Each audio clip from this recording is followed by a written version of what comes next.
જેને VIP culture જોઈએ છે એ લોકો આ વિડીયો જોઈને મહાકુંભમાં જજો. જન્મ, મૃત્યુ અને ઈશ્વર આગળ બધું જ સમાન છે. મહાકુંભમાં વીઆઈપી કલ્ચર બધાનું ધ્યાન ખેંચ્યું છે. કુંભ દર 12 વર્ષે આવતો એક આધ્યાત્મિક પ્રવાસ છે. વીઆઈપી લોકો વીઆઈપી કલ્ચર છોડી નથી શકતા. તે આંચકાજનક વાત છે. વીઆઈપી લોકો એક સામાન્ય જનતાની જેમ રહી નથી શકતા. આ સાચી હકીકત છે. શા માટે સુરક્ષા કવચની જરૂર પડે? શા માટે સરકારી અને પ્રાઇવેટ સિક્યુરિટી રાખવી પડે?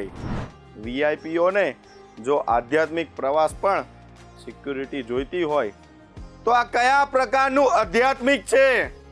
વીઆઈપી એવા તો શું તીર માર્યા છે કે તેમને સિક્યુરિટીની જરૂર પડે?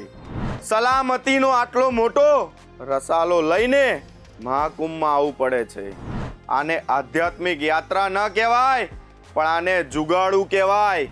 કમસે કમ સામાન્ય લોકોને આસ્થાની ડૂબકી તો મારવા દો. ગુજરાતના દીકરા તરીકે એટલું જ કહીશ, 2 હાથ જોડીને કહીશ, મહાકુંભમાં વીઆઈપી કલ્ચર છોડો.